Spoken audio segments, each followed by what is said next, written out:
volta aqui com o Papo Cabeça. Você escutou Ed Mota, tá? Arlequino. Eu gosto muito de Ed Mota porque tem muito conteúdo. É para aliviar o clima aqui, né? Que tá aqui bem quente, né? Programa Papo Cabeça número 29, Rádio Difusora Sul FM, 105,1, 9 de março de 2014. Estamos falando aqui sobre violência, estamos fazendo análise sobre o sistema penitenciário de Imperatriz. Por quê? Porque isso é falar sobre a sociedade. E nossa sociedade hoje não aguenta mais de tanta violência. Quem de vocês que está aí do outro lado não sofreu algum tipo de violência, né? E quem é que produz essa violência? E por quê? E uma coisa é certa, o sistema que aprisiona funciona. Tá? Isso é certeza. Porque se não funcionasse, nós não teríamos a superlotação. Tá? Se nós temos uma superlotação no nosso sistema penitenciário, é porque os policiais estão fazendo o seu trabalho, estão prendendo, né? Agora eu pergunto, o que está acontecendo com essas pessoas? Será que elas estão prontas para voltar para a sociedade? Ou, na verdade, elas estão sendo preparadas para ser um criminoso mais audacioso, menos temeroso, né? O que está sendo criado nessa situação? Na minha opinião, eu vejo o seguinte, as igrejas estão fazendo um grande papel, porque pelo menos estão levando para as penitenciárias o medo de Deus, né? A preocupação do que vai acontecer do céu, a questão do céu e do inferno. Ou seja, a igreja ela faz um papel, hoje os religiosos, eles fazem um papel importantíssimo, existem até vários projetos, tá? Importantíssimos, que têm sim ajudado a ressocializar. A questão religiosa tem sido muito importante, mesmo que seja ainda muito tímida, tá? Que eu vejo que deveria ter um apoio maior, porque ressocializa, a igreja ela ressocializa, mas existem muitos erros no sistema prisional, né? No sistema penitenciário. E eu gostaria de perguntar para o Negreiros, na sua opinião, Negreiros, quais são as principais falhas no nosso sistema penitenciário? Nós até citamos um, né?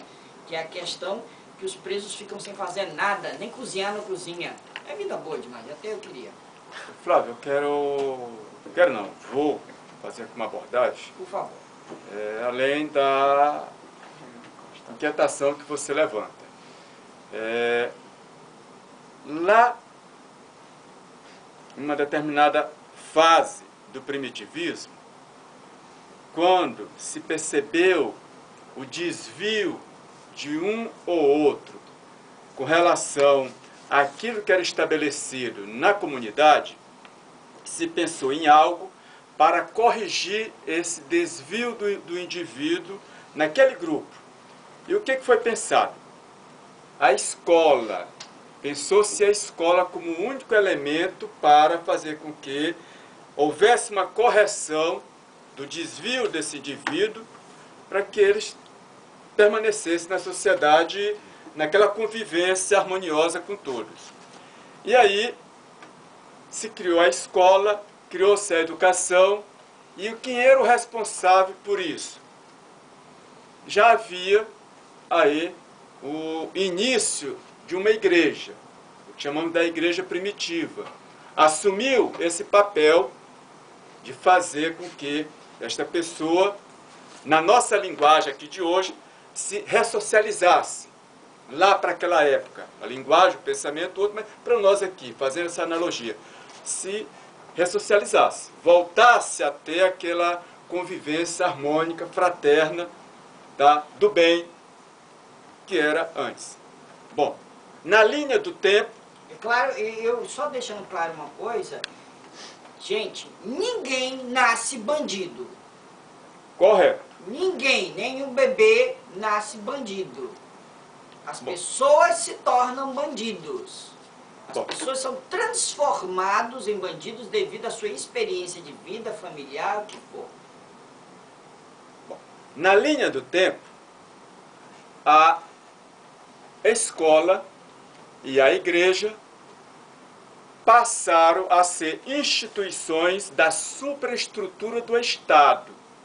E aí deixaram de cumprir o seu papel.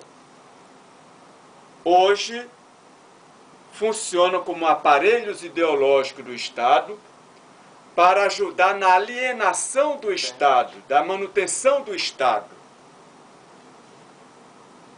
O que a gente gostaria de ter seria essa igreja e esta escola exercendo realmente, de fato, aquele papel que inicialmente ela exercia quando não tinha intervenção, quando ela não estava a serviço do aparelho ideológico do Estado para alienar as pessoas. Bom, isso é um ponto. Um outro ponto abordado aqui, que eu quero voltar a ele, é a questão do trabalho a partir da criança. Tem toda uma ideologia do Estado, há toda uma discussão. Eu acompanhei nos anos 80, fui contra e permaneço contra até hoje, aquela discussão que concluiu num tal de ECA. Tá? E que há uma deturpação da aplicação deste ECA, deste Código da Criança e do Adolescente. Bom, entre outras coisas, essa criança, esse adolescente não pode trabalhar. Primeiro, tem que ir para a escola. Bom, ele na escola não significa que ele esteja aprendendo, mas também pode estar aprendendo. Pode estar aprendendo para o bem ou para o mal. Eu vivo dentro de escola. Eu entrei na escola mais ou menos com uns 12, 13 anos para aprender o ABC e nunca mais saí da escola. E eu sei o que ele aprende dentro da escola. Praticar violência. Tá? Preconceito. Tudo que é contrário à conduta natural de uma convivência harmônica, de paz, de um grupo, ele aprende o contrário dentro da escola. Eu estou generalizando. Os professores, donos de escola, diretores, o diabo pode me condenar porque me condenam pelo que eu digo. Mas provem o contrário. Eu sempre desafio, me prove o contrário. Tá?